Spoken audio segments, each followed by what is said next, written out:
nous venons de publier notre cloud. Il nous montre la vie de notre association en nous présentant nos documents botaniques, nos images et nos vidéos.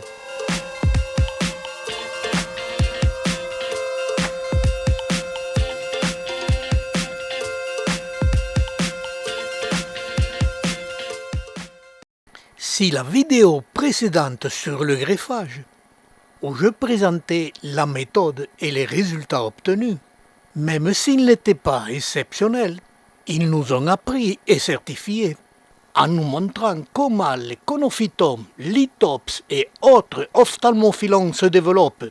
Cette deuxième vidéo sur le greffage va nous montrer une autre méthode pour greffer ces plantes et les résultats obtenus. Et ils nous montreront encore tout en image quelques éléments complémentaires sur la vie de ces plantes. J'avais greffé des lithops et des conophytomes sur les flancs d'un vieux Mestoclasma arborescens et constaté le début d'une multiplication cellulaire et par la suite le porte-greffe avec vidé les greffons. Et je changeais mes méthodes de greffage sur 2 points.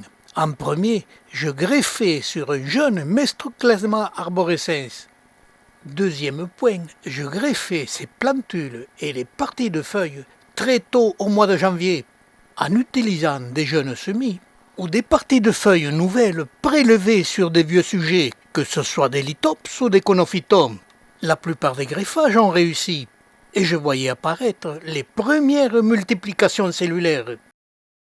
Les mois ont passé, les porte-greffes se sont lignifiés, et certaines cellules commençaient à développer leur méristème.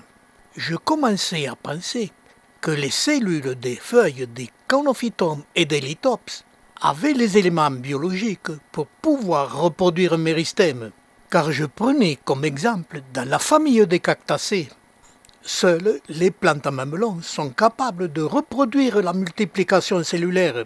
Et pour ce conophyton, je prenais espoir, car je voyais apparaître les premières multiplications cellulaires sur le flanc des feuilles. Mais mon espoir de réussite ne dura pas longtemps.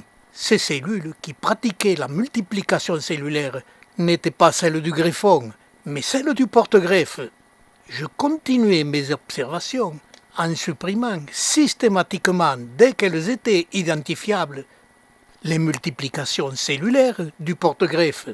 Elles apparaissaient surtout au sommet, mais aussi sur les flancs des feuilles des conophytomes. Pour continuer mon expérience et voir ce qui allait se passer, au scalpel, j'avais pratiqué une saignée sur le haut de la feuille du conophytome. Et cela n'a servi à rien. Toutes les multiplications cellulaires des cellules étaient celles du porte-greffe. Pourtant, elles apparaissaient très loin du porte-greffe, ce qui prouve que les cellules du porte-greffe rentrent et se multiplient à l'intérieur du greffon. Et j'en déduisais que les conophytomes étaient incapables de produire une multiplication cellulaire. Et vers la fin du mois de novembre à décembre de la même année, la plupart des feuilles des conophytomes commençaient à sécher. Pourtant, systématiquement, je supprimais les jeunes pousses du porte-greffe. Et le résultat était identique à la précédente vidéo sur le greffage. Cette opération, je l'ai pratiquée sur une dizaine d'espèces. Et le résultat a été toujours le même. Comme pour les lithops ou les conophytomes, le porte-greffe se nourrit des feuilles de greffon et les vide systématiquement, en laissant une coquille vide de toute cellule, et il ne reste sous la coquille du greffon et au sommet du porte-greffe qu'un amas de cellules. Sont-elles celles du porte-greffe ou celles du greffon? J'ai aussi pratiqué les mêmes opérations sur des lithops. Et les résultats sont identiques. Mais je ne désespère pas, dans la famille des cactacées, il n'y a que quelques genres qui sont capables de faire la multiplication cellulaire.